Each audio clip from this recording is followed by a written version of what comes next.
Hier zijn we weer in mijn eentje op pad. Nu zijn we in Hulst bij de snelle fiets. En vandaag ben ik de gastheer van Grenspark Groot-Saftingen. En we hebben iemand bereid gevonden om met mij op pad te gaan. Gaat u mee?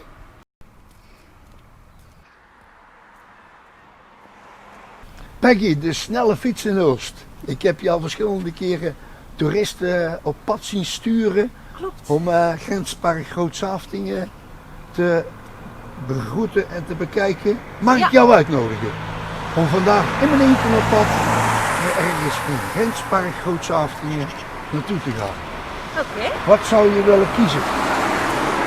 Oh, laat eens kijken. Dan zou ik zeggen dat we hier even naartoe gaan. Ja, nummertje 5. Nummertje 5. Ja, Ondersteboven. ondersteboven. Daar hebben ze prachtige bloemen. En je Serieus? zit er helemaal op Ja. gekleed, hè? Ik ben Schitterend. in het bloemen. Oké. Gaan we de bloemetjes buiten zetten? Dat is Op goed. 1,5 meter? Op 1,5 meter. Oké. Gaat u voor.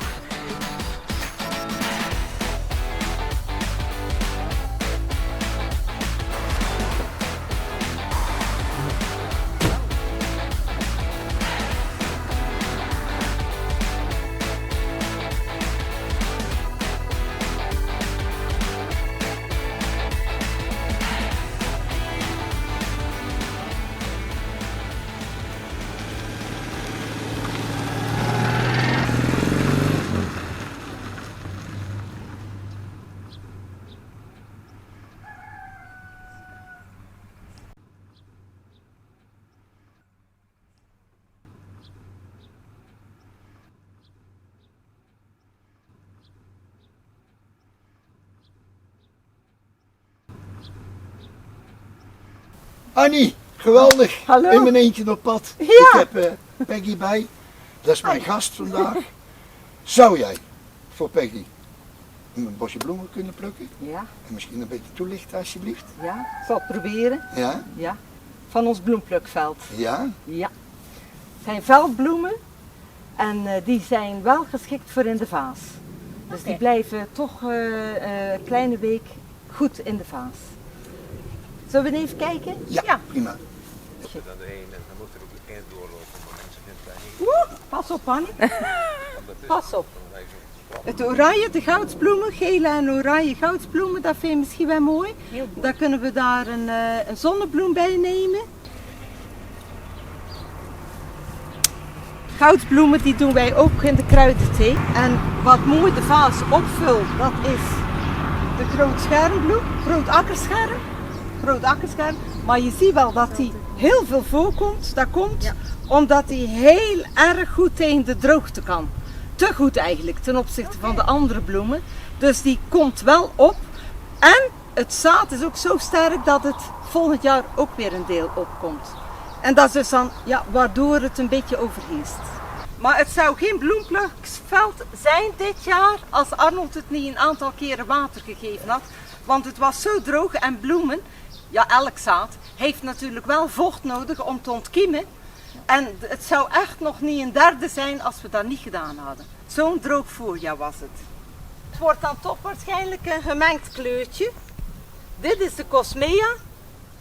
Die begint nou eigenlijk pas. Kijk, al dat wazige groen, dat is Cosmea in verschillende kleuren.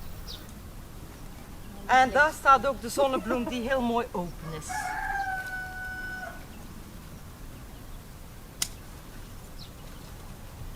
Eigenlijk moet de zonnebloem anders behandeld worden, want die moet je eigenlijk in heet water zetten.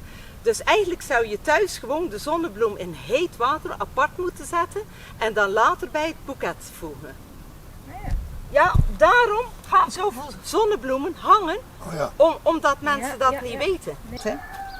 Dus zie je hoe mooi dat is? Ja. En er staan ook witte korenbloemen tussen en een beetje, kijk, wit, blauw. Maar dan moet je dus echt even zoeken naar een gaaf exemplaar. Hè. Eerlijk is eerlijk, in 5 minuutjes doe je zo'n boeket niet maken. Nee. Ik zeg het maar heel eerlijk.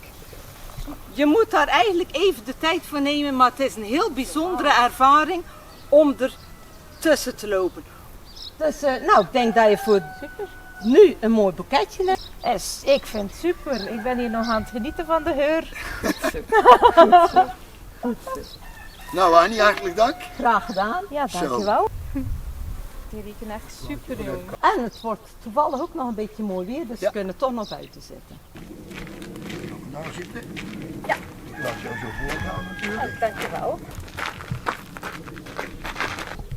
Nou Peggy, dit was het. Wat vond je van de verrassing? Ja, ik vond het super. Het is hier gewoon een super plaats, super mensen. Ja, en dat mooie buket dat ik straks weer naar huis mag nemen. Mag nemen. Ja, dat is gewoon, ja. Ik heb er zelfs geen woorden voor. Nou, maar je straalt uit dat je het heel leuk vond. Dus zullen we dan met z'n tweetjes weer op pad gaan? In mijn eentje? Is goed. Oké. Vergeet je blommetjes niet, hè? Nee, zeker niet.